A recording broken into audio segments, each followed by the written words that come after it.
In India, the best part about one of the best parts I would say about pursuing your future career is you get to evaluate whether you want to go into the industry or do you want to pursue masters, because they make you think about these things. And secondly, the experience of on campus placements. So it's not the same in the United States, where you actually are, you have to go to talk to people, you have to sort of make connections to look at your career options. But in India, there are campus placements, companies come to you, you just have to like give your resumes out there, and they sort of come to you, talk to you, and you get recruited in an instance. So that, like, it eases your entire burden of trying to understand where you want to head to.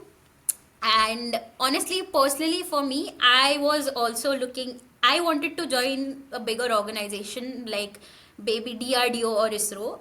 So I was looking at those opportunities, I was giving those exams as well in process. But when I saw the kind of compensations that you get, you realize, the reality snaps, you snap into the reality where you realize you cannot move to a city like Bangalore with those kind of compensations. So that's when reality strikes in, and you realize that the entire aerospace industry needs to start compensating more so that engineers would want to work in it and engineers stay. They deserve to be compensated for their work, because yes, out of passion, each and every one of us works into the industry, but at the same time, if you want to sustain and if you want to keep your talent, that is one place which needs work in India for sure. So I realized, no, I guess I need to earn a bit more. So I tried working at e-commerce. I thought, let's see how this goes. That experience sort of helped me understand how to manage bigger teams. It was not necessarily related to aerospace in that phase, but that experience taught me how to put out fires, because when you're a manager, you're not necessarily building anything, but you're putting out fires constantly just so that the business does not burn down.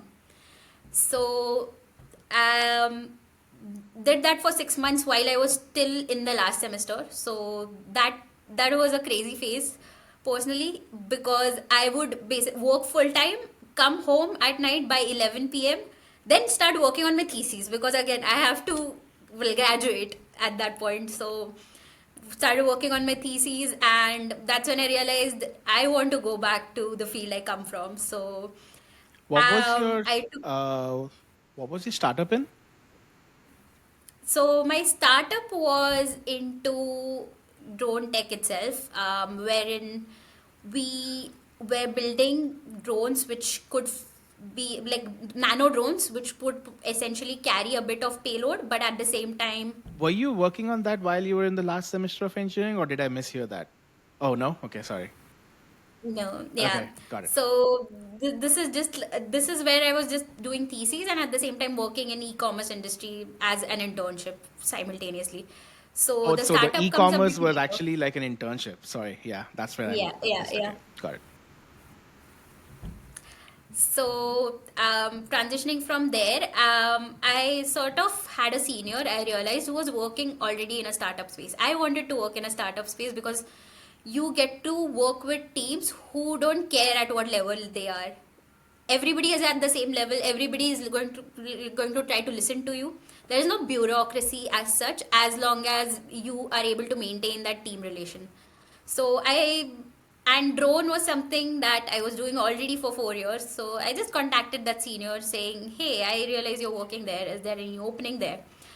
Um, he told me, "Yes, there is, and we are looking for a design engineer." So I sort of gave the interviews there and joined the company, and that's exactly the drone tech company which Ashwini mentioned about as well, where we met. There, when I first started, they needed a few solutions regarding delivery processes and how we can build different design mechanisms. So I was back to the drawing board here. You use softwares like SolidWorks, CATIA. These are very common softwares that are there in the industry. You try to run CFD analysis, and I was back to the core. That team, even in that team, I was when I just joined, I realized I was the only female engineer within different 5, 6 male engineers who were out there. So as you see this challenge everywhere in engineering throughout India, where you see there is a ratio gap. So there is a diversity gap there. Even when I was in SRM, we barely had 20 female candidates as compared to the entire class strength of about having 80 to 100 people. So the ratio does not It support. That has is good. increased. Yeah, that's increased. It has increased. When I was in mechanical, it was 2 girls and 140 boys across Yeah. 2 classes. Actually, you know But what? this is an interesting point that could be further discussed. Is this a thing where our women are not interested in these core fields, or are we just not creating enough hype for more women interaction, or do we not have enough representation in this field? Because this is something that now, while I'm working, I see quite often, and even with my work through through Drones for Her and IWPA, this is something that has often been told to us. We have to have these sort of women leadership role models in aviation and aerospace, so that the new generation of women are interested in this field. Is that something that you experienced, Shloka?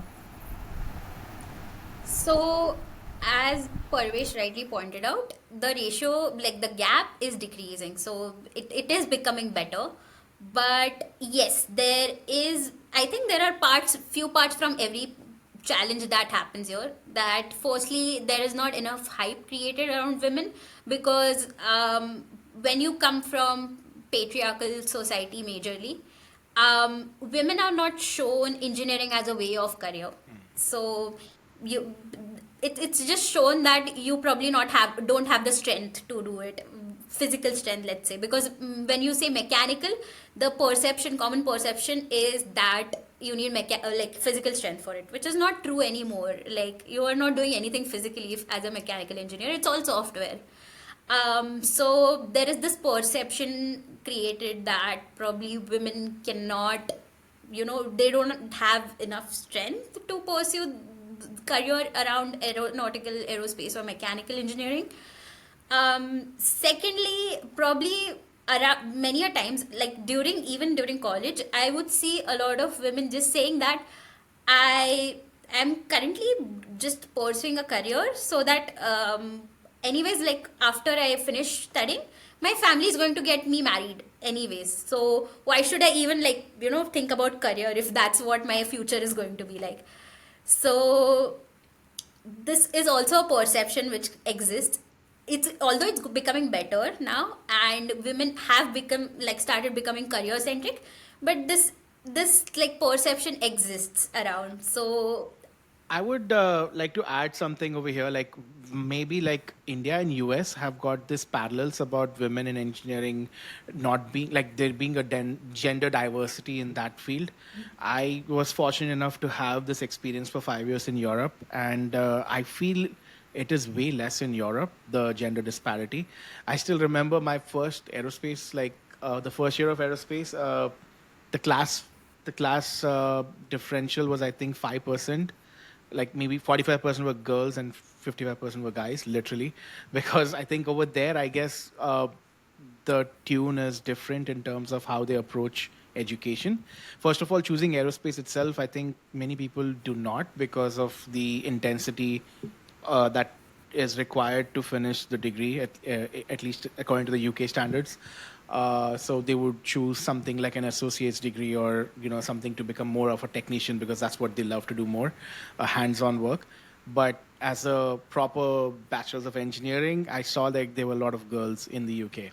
But when I came to the US again, yeah, my class did not have many girls. So I think there is something over here going on, like US and India, maybe like in terms of the society or in terms of like the ecosystem. But I felt like Europe like had like really good bench strength of women in engineering.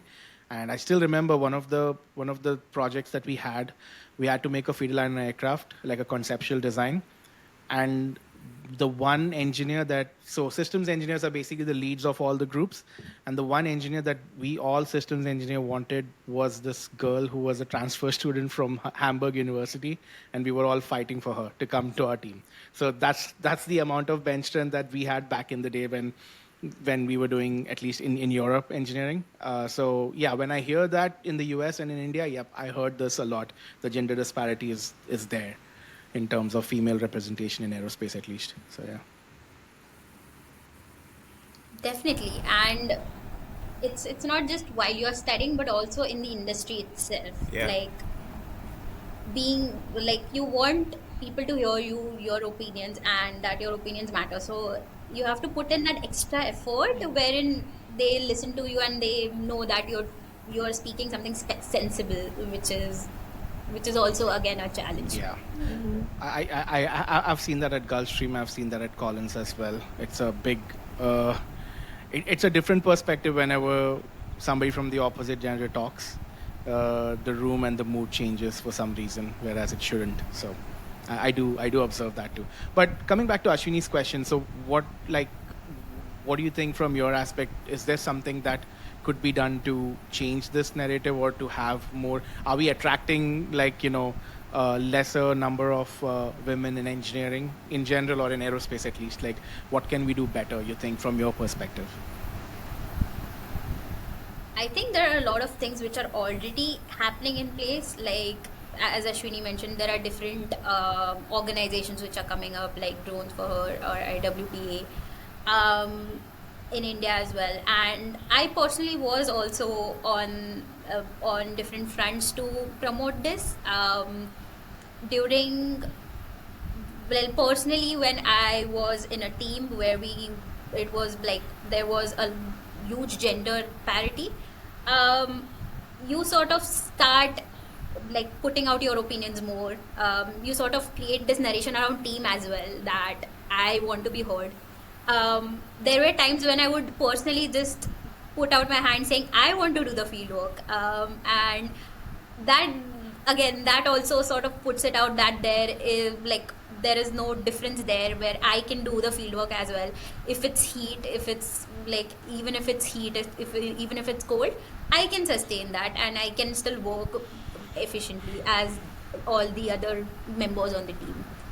So that's also one way to look about it. And I was also personally working with Aeronautical Society of India, wherein I was acting as a drone mentor there. I would personally visit different schools and colleges with the president of the organization, the chairman of the organization. They would talk about aeronautical field, aerospace field in general, and I would also put out how the industry functions with regards to women, with regards to drone industry in general. So I was also personally looking out on different fronts for the industry to promote how women can walk into the industry. Got it. So I can attest to the fact that even today, people who are in the organization when Shloka was working and they're still at the organization, there is still a discussion where they go, oh, we had this one engineer who had zero complaints, and come day or night, irrespective of what environment we are heading out to, what sort of work we are doing, she would always be the first one to say, yes, I'm in. And we would often have to be like, no, you've done enough. It's time you go home. You also have to get some rest. So there are very fond memories of Shloka working with us, and I can completely attest to that. But one interesting question here, Shloka, is you are saying that the onus is on the candidate, right? Like they have to speak louder, they have to break the glass ceiling. But from an organization point of view, from someone who's not facing this but is definitely in the room while this is happening, what can the men folk do in an organization, whether that is through processes, whether that is through better HR interactions, whether that is just through basic manners and education? Is there something that we as men folk, or we in the workforce, is there something that we could do which could make it a better experience for the women, so that they are also heard more, they also feel equally respected and equally heard in an organization like this? I feel like at the core of it, there has to be a change in mindset, firstly, um, wherein we see women as like as contributors, as engineers into the field. Firstly, um, we don't have that mental construct in mind wherein we feel, oh, we are just hiring them for the diversity aspect of the company, but also because they are talented or they bring a different mindset. So it is often like scientifically said that women are better planners. So if you probably have a woman on the team, she would probably help you with the entire project management aspect of it, as well as knowing engineering and having project management. That probably might put things into perspective, to plan ahead.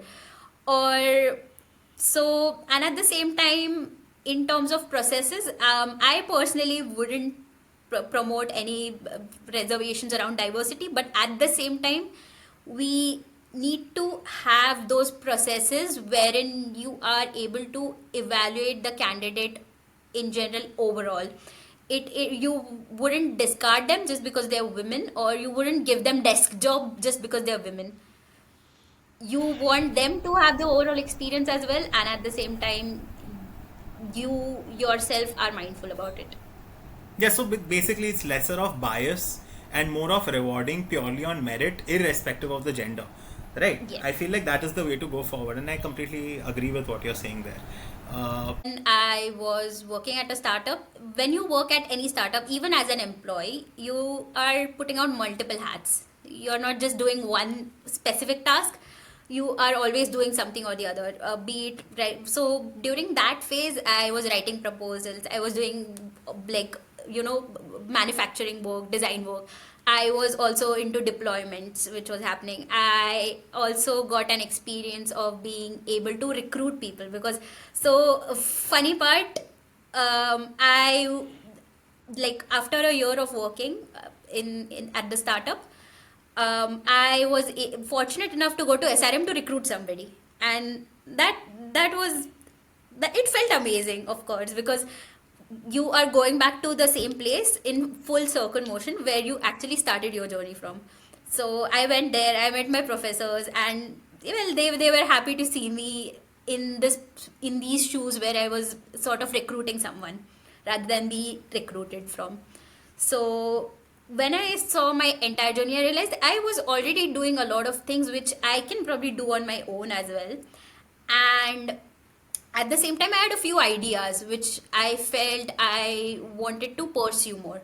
So I realized, okay, I need to take this plunge.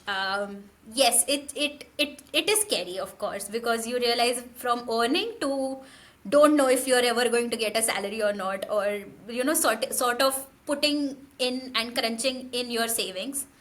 It was a scary move, but I thought it was time wherein I take that leap forward. So left the organization. Already had someone of a colleague from before who was thinking of doing it. So we started doing this together.